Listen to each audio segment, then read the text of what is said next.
Mother's Day to all you running mums out there. And we're here with Runtalk number 35. And today's our training day.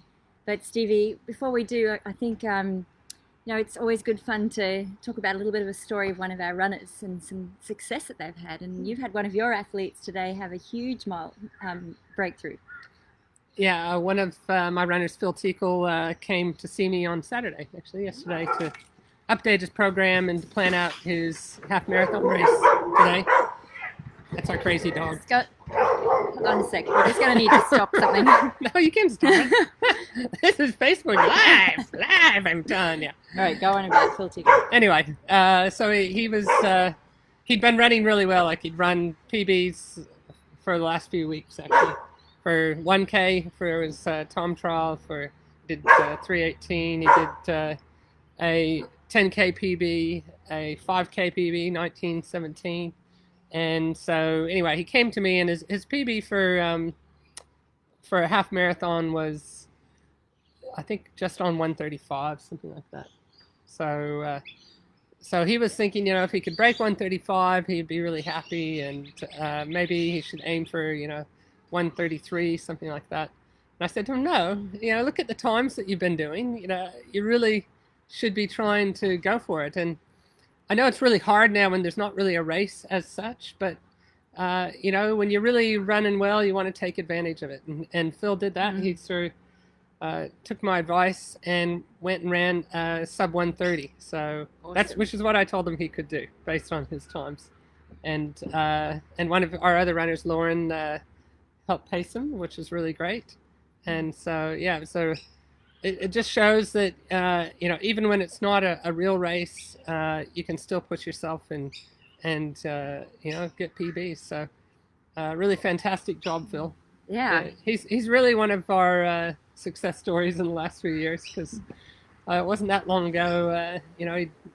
He broke 4 hours for a marathon. So yeah, but I think, Stevie, what it really shows is once you just need that belief in yourself. If you've done the times and you've done the training, and it's just being able to then put it into place into a race situation. And I know many times over the years, when we were racing, that there are multiple times that you would basically have to make me believe in what I was able to achieve. And and when you can do that, it's so fantastic. Yeah, I just want to mention this one time when there was a 5K race at the Toowong Harriers grass track, and basically I thought that Margot could run sub 17, and she didn't think so, really, did you? No. And so I said, look, just go out at 3:20 pace, and just stick at it for as long as you can and see what happens. Because I thought, well, maybe she could keep that up. And what'd you do? 16:36. So she ran, which is 3:19 pace or something like that, or 3:19 and a half pace, I think, isn't it? Yeah. So it was really a fantastic run.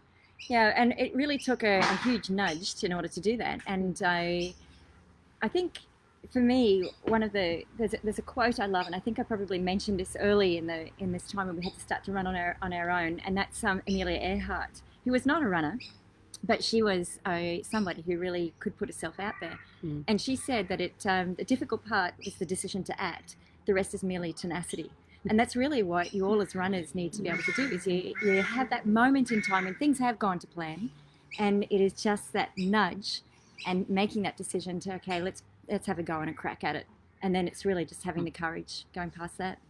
Yeah, so don't count yourself out from really running some great times during this time. And I mean, a lot of people are able to focus a little bit more on their running. I know quite a few runners are not doing the travel that they would normally do with work, and so that makes it a lot easier. And it's you just seem to have a little bit more time because you're not commuting, and so so you can get more running in. Oh, actually, we were just in the shopping centre, and I bumped into a lady called Jane from Brisbane Running Women, who was telling me that because of the way the shops have been operating with retail, that for the last month their store hasn't been opened. And she said it's just been great from a running perspective, because she's been able to get so much running in, which is fantastic. And now that everything's back and open again, it's sort of then finding the balance once again with running and life. And you bumped into Andre Whiteman as well. I did, president of the Brisbane Roadrunners Club, who had their virtual half marathon as yeah. well. It's Yeah. ending today. That's right. So we're going to include times from this weekend for ours as well. In our last club newsletter, we published everybody who had done a half marathon before the previous weekend, but I'll combine anybody who's done a half marathon this weekend as well, and we'll do a random draw from them as well, and I'll post that up on Facebook. So. And we have a comment. Phil, sorry. Neil Bass says, well done, Phil, sub 40-minute 10K now. And yeah, because he's just on 41 minutes at the moment. So. Yeah. So we're here for training for this week. Yeah, that's right. So we're in a building phase, basically in a specific phase of training. So we did 500s 2 weeks ago, then 1Ks last week, and now we're on to 2Ks. And next week's 3Ks for marathoners. So it's 2 to 5 by 2K at 5K race pace, which is pretty fast. And it's 1K easy recovery. You need the easy recovery in order for you to be able to keep up the 5K race pace for the 2Ks. I was asked a question, Steve, just recently about why do you do a running recovery as opposed to a standing recovery? So what's the difference when you do a 1K recovery as opposed to that 2-minute standing recovery? So if you think of all the factors that are involved with a particular session, there is the quantity, so the total mileage that you might do in that session. There's the intensity, so how fast you're running. And there's the frequency, how many repetitions you're doing. And then there's the recovery. And all of those things can be modified to make a session totally different. So for instance, this session, it would be very different doing 2 by 2K compared to 5 by 2K. It would be different doing it at 5K race pace compared to 10K race pace. It'd be different doing a 1K easy recovery or 1K steady recovery or a standing recovery, and maybe it's a standing 2-minute recovery or standing 1-minute recovery. All of those things totally change the way that session impacts on you. And so the way to look at it is if you do a jog recovery, it's actually easier. It's easier because generally we do longer jog recoveries. And the actual action of your muscles working act as a pump. So it's not just your heart that's a pump, but the muscles are a pump as well. And so it actually pumps the blood a bit more, and so you actually clear the lactate quicker. It doesn't take very long to clear lactate. 90 seconds initially, and then it can sort of take a little bit longer as you get more tired and you build up your lactate a bit more. But yeah, it doesn't take very long to sort of clear it. And if you do a standing recovery, it is actually harder because you don't get rid of the lactate as easily. So with this week being longer reps running at that 5K pace, if people don't have the time to do the 1K jog recovery, you could do it with the standing recovery, but to make it the actual 2K reps slightly slower. Maybe, as a possibility. Yeah, or it depends how long you have for your standing recovery. Because, yeah, I mean, if you do more than 2 minutes, then it's easy again. So you could probably keep up the 5K pace. Maybe. You just don't know. And what we do with our Thursday advanced sessions is some of those ones that actually have a lot of lactate buildup, we actually increase the recovery as we get through the session. So that's if you're doing 400s and stuff at a faster pace, so like 1500 meter race pace. You actually need to have that increasing recovery in order to maintain your intensity. But really for the max VO2 sessions, which Tuesdays are, you don't really need to do that. Thursday threshold.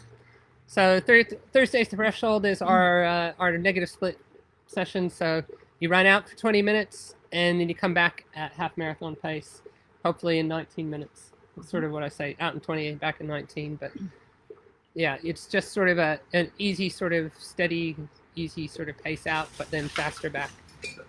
And I guess if you think most people aren't going to be running really long distance for 19 minutes, you know, maybe somebody will do 4K, but it'll usually be less than that.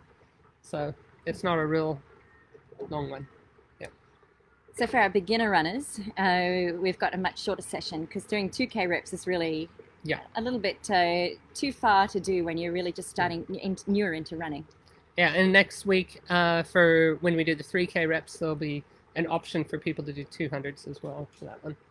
But yeah, this week for them, it's 200 meters with a 200 walk recovery. So if they do a 200 walk recovery, they're still using the muscles to help pump that lactate, but they're not really running at a pace that they should develop lactate anyway. Mm-hmm. So they're really running at a much like controlled pace. And that one really is all about the time trial. So you have 5x200, which actually is 1K. And then you do your 200 walk recovery, which is another K. And then you have your 1K time trial. And there'll be a big recovery between the 5x200 and 200 walk. You should then give yourself like 4 or 5 minutes before you do the time trial. Plus your warm up and warm down.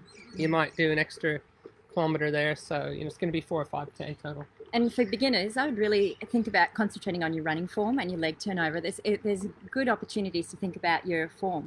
And on that, I wanted to do a big shout out to Meg Davies from our beginners group, because she's been doing lately PB after PB, and she commented on one of her after one of them how she felt like she was kind of flying along, and I replied back, yeah, just like a gazelle.